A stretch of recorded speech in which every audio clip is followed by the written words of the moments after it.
and the lockdown in many parts of the world, we remind ourselves that ups and downs come from Allah. Circumstances will not always be ideal. You know, the Battle of Badr, which was a major challenge for the Muslims, took place in Ramadan. Nabi Sallallahu Alaihi Wasallam had said that the attitude of a believer is amazing. If something good happens, you make shukr, you offer gratitude, and Allah rewards you. If you have to face a challenge, sabara, you persevere, and Allah will reward you. So that tells us about the nature of life. You know, that hadith is the crux of psychology. That no matter what happens to you in life, you either will be making shukr, you'll be making sabr. We ought to be doing both during lockdown. Making sabr because of the outbreak of the virus for those who are affected. May Allah make it easy for them and grant them a quick and speedy recovery. Making sabr because you're not constrained to your home or your normal routine is constrained. But also making shukr that at least I have a good home within which to be contained and constrained. At least I have food on my table. Sure, maybe I'm losing some income, but I'm not totally on the streets. I haven't lost everything. Think about those people in refugee camps. Think about those people in perpetual lockdown because of the socio-political circumstances that they find themselves in. So we need to be making sabr on the fact that we are constrained and that our routine has changed, but we need to be making shukr that it could have been far worse. There are people who have to deal with this in a far worse manner than we have to deal with it. So that's the first thing I wanted to mention, that this outbreak of the virus and the lockdown, and as we go into Ramadan, it's not ideal circumstances, but it ought to remind us of Allah Tabaraka wa Ta'ala. The second thing that I want to mention is that even though there are restrictions, even though it's not ideal and a conducive environment to be spending in Ramadan, many hearts are paining, many hearts are aching. You know, we want to be in our normal, big, overflowing congregations in the masjid. We want to be in Masjid al-Haram. We want to have the iftar in Madinatul Munawwara. If we're not there, we want to see the visuals of an overflowing haram. We want to have the environment of an overflowing masjid. We want people to congregate at the time of Salatul Maghrib and enjoy the iftar in congregation. So that's what we want. That's the flavor that we are used to. But the absence of that doesn't mean that Ramadan has lost its blessings, its rewards, its spirituality, its effulgence. It's all there. It's all there. There were ups and downs during Ramadan in the time of Nabi Sallallahu Alaihi Wasallam, in the time of the Sahaba, in the time of the Tabi'een, in the annals of Islamic history. It was always there. So we've got this challenge, but we can't lose sight of the fact. We can't become too demoralized, too depressed, too passive about everything. This great month has started. Or for us in South Africa, it will start tonight, inshallah. So approach it with full gutso, with full enthusiasm, with full motivation. The fast of Ramadan is still there. The Salatul Taraweeh of Ramadan is still there. The charity of Ramadan is still there. The connection with Allah is still there. Yes, our routine may be a little different now. The flavor that we are used to, it may be a little different. But remember, every crisis also presents its own sets of opportunities. It's not all bad. Allah says in the Quran, وَعَسَىٰ أَن تَكْرَهُوا شَيْئًا وَهُوَ خَيْرٌ لَكُمْ. Sometimes you may dislike something, and on the apparent it looks all negative, but in the long run there may be some goodness in it for you. Maybe. I don't want to trivialize the impact and the severity of this virus, right? And the outbreak of it, and how it has gripped mankind and how it has crippled mankind. I don't want to underestimate that or in any way seem to be trivializing it. But maybe in Allah's plan and in Allah's wisdom, this was the wake-up call that humanity needed. This was the wake-up call that we required in order to come closer to Allah, in order to improve our lifestyle, in order to become more humane. You know, we had become too affected by the technological age that we live in. And we had almost become, as much as we were humans, we almost become like machines. So that is something that we need to be totally cognizant of, something that we need to be totally aware of, that there, inshallah, will be a light at the end of the tunnel. Inshallah, there will be something positive that we can gain from this. And I'll talk about some of these elements as we go along. Now, all of what I said so far is about mindset, right? It's about getting your mind in the right space. It's about aligning your mind in a way that you can get optimal benefit from Ramadan, notwithstanding the circumstances and the conditions. The first point with regards to Ramadan itself that I want to make, after having just explained that it's a month that still has all of its blessings and barakah, rewards and virtues, The first point I want to make is Ramadan is not only about securing reward. This is a big mistake that all of us make. When we come into Ramadan, we think, well, I have to fast, I'll get reward. I have to perform my Taraweeh Salah, I'll get reward. I have to discharge my Zakah, I'll get reward. I have to do some extra dhikr, Quran, whatever it is, I'll get reward. Of course, it's a month of greater reward. We know that. For every farad act, you get multiplied minimum by 70. Nafil act carries the reward of a farad act. But there's a greater wisdom behind Ramadan. Ramadan is actually a month of change. Allah wants us to change for the better. Allah wants us to remain changed for the better post Ramadan. It's sad, it's tragic that we worship Allah in Ramadan in a better way than prior to Ramadan, but we don't worship Allah in a better way post Ramadan. Of course, Ramadan has its own environment, its own flavor, its own atmosphere. You will not be able to fast every day of the month, any other month. You will not be able to read as much Quran or as much Salah or spend as much time talking to Allah, because life has its routine and life has its challenges. So you cannot keep up the quantity of Ramadan, but the quality has to be there. It cannot be that as believers, immediately after Ramadan, we go back to the state, the spiritual state that we were in prior to Ramadan. So as soon as Eid is over, it's like like birds that have been released from a cage. We feel totally unshackled. Right, okay, now I can go back to doing whatever I was doing. That talks to us about a problem in intention. That our intention was only to uphold certain rituals in Ramadan. Our intention was not to take the benefit of Ramadan. The benefit of Ramadan is each Ramadan must bring you closer to Allah and keep you closer to Allah. You won't be able to do as much as you were doing outside of Ramadan, in Ramadan, outside of Ramadan, but each Ramadan must bring you closer to Allah and keep you closer to Allah. Now, if each one of us judges for himself or herself, and if we look at our lives that have passed, I don't know, 30 Ramadans passed in your life, 50 Ramadans passed in your life, did it actually year on year bring me closer to Allah? Year on year, did Ramadan bring me closer to Allah? If not, then the first thing I need to do at the onset of Ramadan is to seek Allah's forgiveness. That, oh Allah, you've been so kind to me to bless me with Ramadan, even though I did not truly appreciate the previous Ramadans in my life. And make a firm intention coupled with a plan of action, and then followed up by effort to make this Ramadan the best Ramadan of your lives. It may not be the best Ramadan in terms of atmosphere and circumstances because of the virus, but it can still be the best Ramadan of our lives in terms of our spirituality, closeness to Allah, and remaining better Muslims, more obedient servants of Allah Ta'ala post the great month. So Tawbah is the first part of the plan of action. Tawbah for what has passed in our lives and for not taking the right benefit out of Ramadan in the past. An astute businessman, a prudent man of finance, at least once a year, they do a financial audit. They do it themselves, and then they get the experts to come and assist them. So once a year, the businessman wants to know, what are my assets? What are my liabilities? How can I maximize assets? How can I mitigate liabilities? Right? Once a year, at least minimum. That's the major audit. And then every day, they're kind of doing an audit, every week, every month. Ramadan is the time for us to do a major spiritual audit. And not only in a sense which is not tangible. I would say, take a pen and paper and evaluate your life from a spiritual perspective, from a perspective of being a servant of Allah, from a perspective of being a Muslim. How obedient a servant am I? What are the strengths in my spiritual life? What are the weaknesses in my life? And write it down so that we can make tawbah, so that we can also plan. We understand. You see, certain things that become so routine in our lives that we don't even realize. The good that we do has just become routine. We're not doing it with consciousness. And the wrong that we do has become so entrenched in our routine that we don't even realize that, you know what, I need to remove this from my life. So start off the month with tawbah, and then move on to doing a spiritual audit, to actually checking that what is my spiritual state and how can I work on it and how can I improve it. Now, a few important things pertaining to Ramadan. These are the basics, right? But the beauty of Islam is always in its basics. And now we see the scholars the world over saying that it's time to go back to the basics.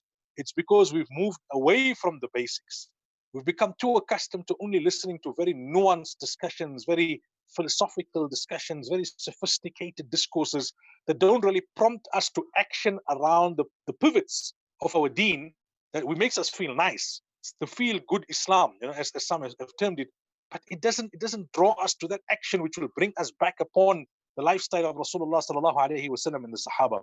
The first thing in that regard that I want to mention is that Ramadan is the month of the Quran. شهر رمضان الذي أنزل فيه القرآن. So make it the month of the Quran truly. You see, the Quran, our relationship with the Quran has to be a multifaceted one. You recite the Quran, you listen to the recitation of the Quran, you improve your own recitation of the Quran. You don't have to be a scholar. You don't have to be a hafiz for this. Everyone must read the Quran with tajweed. Tajweed has nothing to do with your voice or your tune. It has to do with your pronunciation. And no matter how old you are or how long prior you already left madrasa, take one surah at the time and ask those who are proficient to help you. So reading the Quran, listening to the recitation, improving your own recitation. The meaning of the Quran. The meaning. The Quran is Allah's love letter to humanity. The message of the Quran is not exclusively for the scholars. This is a big misconception. Interpretation is a science. And in order to go into that field, you need your expertise as a scholar. But the basic message of the Quran is something that we all need to be hearing. There's enough material in English. Every home should have a book on the tafsir of the Quran. We must be reading and encouraging our children to read. So that's the other aspect of a holistic relationship with the Quran, the meaning of the Quran. Then obviously internalizing the message where we practice it, and then propagating the message of the Quran.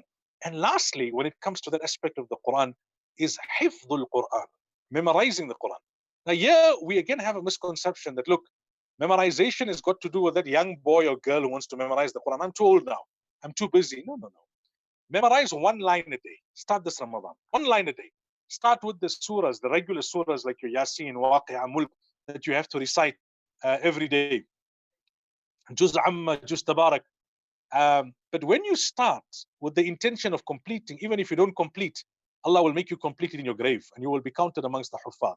So read Quran, listen to the recitation of the Quran, improve your own recitation, learn the meaning of Allah's message, practice upon the teachings of the Quran, propagate it and memorize it. These are the 7 facets of having a holistic relationship with the Quran. The second thing is about Ramadan, and these are the basics that we need to get right. Salah. The majority of the ummah are not punctual with their salah. And we will never be able to overcome our individual and collective challenges until and unless we don't become punctual with our salah. And take our salah seriously. Not only from a punctuality perspective, but from a quality perspective. Where we establish salah, where our entire routine revolves around salah. Jonathan Fields has written that every human requires a stabilizing factor in his or her life. So the world is gone gaga for yoga, and they feel that it has certain benefits. But if you look at Quran, if you look at salah, it has spiritual benefits, it has physical benefits, it has emotional benefits, and it has this benefit of being that routine that brings stability to your life. Robin Sharma has written a book called The 5 a.m. Club. And this is the study where they show people who are successful in different fields, they are up and about by 5 o'clock in the morning. Well, if you respond to as-salatu khayrun min an-nawm for salatul fajr, you're part of the 5 a.m. club. Nabi sallallahu alaihi wasallam, now this 5 a.m. club, this theory is you must own your morning. Nabi sallallahu alaihi wasallam already taught us that the greatest barakah for this ummah in the morning. As you progress in your day, Zuhr draws you in and it revitalizes you. Asr draws you in for the last laps of the working day. Maghrib helps you to wind up your day. Isha closes off your day.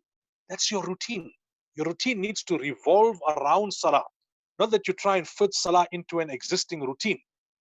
Because this is Imaduddin. This is the foundation of deen. Yes, we maybe have restricted access to the masajid now, but salah can be performed at home. Salah can be performed and should be performed anywhere where it is possible for us to perform. So, Tawbah, Quran, Salah. Right? Get your Salah in order. Generally, the scholars tell us that if you want to develop a routine, then you do need to do something for 40 days. Then it becomes a routine and a habit. Ramadan is 30 days. If we can sustain it for another 10 days thereafter, we will develop good habits and a good routine. I read something somewhere, and nowadays it's all about what the lifestyle coaches say. So one lifestyle coach was saying, success is not doing great things now and then. Success is in developing good habits and a good routine, successful habits and a successful routine. So being a good servant of Allah for Ramadan, or being a good servant for Allah on the 27th night, or being a good servant of Allah momentarily, it has its value. But you need to develop a routine of obedience, a routine of spirituality. And that would revolve around these pivots, your tawbah, your salah, your Quran. And now you've got the opportunity, especially with the restrictions of lockdown, where you've got more time to focus. You've got more time to be in isolation. I was mentioning earlier this morning that the scholars tell us there are 4 things that you must do less of in Ramadan. قلة kalam, you must speak less.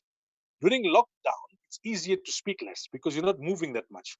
قلة اختلاط مع الأنام, less socializing, less socializing. Now that we've got this situation where we restricted in terms of our movements, there's definitely less socializing taking place. قلة طعام, to eat less. Be very careful about this, because now that we're sitting more at home and not moving out so much in public, we mustn't end up consuming too much. Even though that you're fasting, when you eat too much, you become lethargic. And the last is قلة manam, sleep less. So develop this kind of a routine in Ramadan, because it is the direct forms of ibadah that carry more spirituality. Is also ibadah. But the whole year, we are more involved in mundane actions which become ibadah because of our intention. In Ramadan, we need to be more involved in the direct spiritual actions, because that carries greater spirituality and greater reward. So we need to compensate for the other 11 months in Ramadan. Sleep less, talk less, socialize less, eat less, and focus more on the ibadah. So the point I was making is, if you can develop this routine of goodness, this routine of spirituality, you won't have to carry on with the same degree of quantity outside of Ramadan, but you'll become a new person. You'll become an obedient servant of Allah Tabaraka wa Ta'ala post Ramadan. In that you would be able to become a changed person, a person of better habits and better routine. Now, the next aspect that I want to touch on, and I'm just touching on all of these things briefly in the short time that I have, because I want to give you an overall picture. It's now for you to sit down and work out a routine. You must have a plan of action for Ramadan. Many times what happens is, we ought to have had this plan of action in advance, but better late than never. Otherwise, first week of Ramadan, you're trying to find your feet. Second week, you start getting something going. Already 20 days have elapsed. Now you start tiring, and then you do a little bit here and there, and the month is gone. The people who are truly successful are the ones who plan. So you've got this weekend, plan. Have a routine. Have a routine for yourself. Have a routine for your family. Have a routine that suits the lockdown. More isolation, more family ibadah, more family dua, more family taraweeh, more family dhikr, whatever it is. But let the routine be intense in terms of the spiritual aspect. And then have targets for yourself. How much of dhikr you want to make, how many juz of Quran you want to read, how much of nafil salah, how much of time to sit and reflect over your spiritual state. But have a plan and have targets. Remind yourself, this could be my last Ramadan. Even though I may be young, even though I may be healthy, I mean, who knows? Just 2 months ago, if you had to tell people that this would be the state of the world, this modern technological world, where almost all the aircraft are grounded, so many businesses have halted, even prime ministers and princes and presidents have been affected. If you had to tell people this 2 months ago, they would think you're loony, would think you're crazy. But that is it. Life is so unpredictable. So we don't know. We can't bank on next year Ramadan, because we need to take the most of this year. Now, the last thing I want to mention before I start wrapping up, the most important thing to do this Ramadan is give up sin. To do good deeds, especially the optional good deeds, your Salatul Taraweeh, your Tahajjud, your charity, or your optional lillah, nafil charity, I'm not talking of the zakah, your dhikr, recitation of the Quran. All of that is easy to do, but to give up sin is difficult. But it is more important to give up sin.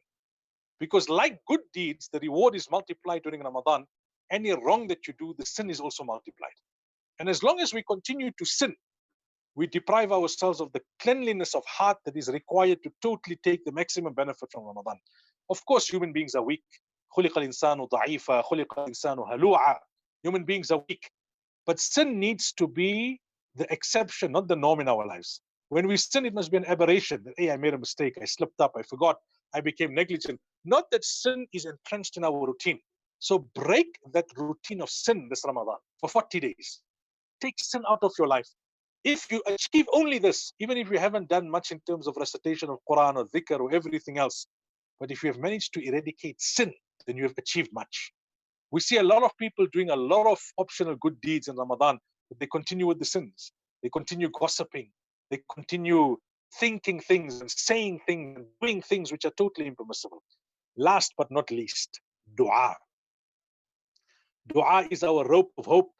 Dua is our connection to Allah. Dua is our salvation. Unfortunately, dua has become routine. After Farad Salah, the Imam lifts his hands, we lift our hands, but the mind is somewhere else. When you do Khatmul Quran or when someone passes away or some big occasion, we make dua. Dua is about pouring out your heart to Allah in whichever language you understand, because Allah understands every language. Dua is the weapon of a believer. Dua ought to be part of the daily routine of a believer. So bring this aspect of dua into this month of Ramadan. And if you look at these things which I have said, just to surmise and to kind of now wrap up, if you can build a routine over the next 30 days of Ramadan and 10 days thereafter, 40 days is what the scholars tell us, you need to build a routine. And now even the life coaches and lifestyle experts, as they call themselves, have come out and endorsed this. Over 40 days, you can build a routine. Let's bring in these good habits where we remove sin, where our entire day is structured around salah, where we read Quran. Quran becomes part of our daily routine, where dhikr becomes part of our daily routine, where dua becomes part of our daily routine. If you can develop this habit, if you can develop this routine, it will be the best Ramadan of your life. You may not be able to do the quantities in each one of these categories after Ramadan because the atmosphere is different, but you'll be able to ensure that your daily routine as a Muslim has abstention from sin, regularity and quality of salah, regularity with recitation of Quran and dhikr, and dua, and constant reflection. Every night before you go to bed, what is my spiritual state? Make muraqabah. If we can bring these small, simple, basic things that when we normally talk about it, people say, yeah, we know these things. We know these things, but to what extent are they entrenched in our daily routine? And that's my message in essence to you this afternoon, this first Friday as we approach this great month of Ramadan, or as we have just entered this great month of Ramadan. Make it a Ramadan of change. The circumstances may not be ideal because of the outbreak of COVID-19, but it can still be the best Ramadan of your life. It requires intention, it requires a plan of action, it requires effort, and then it requires supplication to Allah for assistance and acceptance. That's all it requires. Intention, plan of action, effort, and then turning to Allah for assistance and for acceptance. With these few words, I hope that Allah Ta'ala will guide me and guide one and all. Those listening, those watching and following in South Africa and beyond, may Allah make it easy for the Ummah. May Allah grant shifa to those who are afflicted with the virus. May Allah protect those who are not afflicted. May Allah release us from the clutches of this virus sooner rather than later. May Allah unite us in these moments of difficulty and adversity. May Allah enable us to see the opportunities in the moment of crisis and to latch upon these opportunities. May Allah accept us in this world. May Allah accept us in the after. May Allah make us good, obedient servants of His. May Allah fill our hearts with His love. May Allah accept our Ramadan. May Allah make it the best Ramadan of our lives. May Allah Ta'ala make us remain better Muslims after this Ramadan. وصلى الله وسلم وبارك على نبينا محمد وآخر دعوانا أن الحمد لله رب العالمين والسلام عليكم ورحمة الله وبركاته.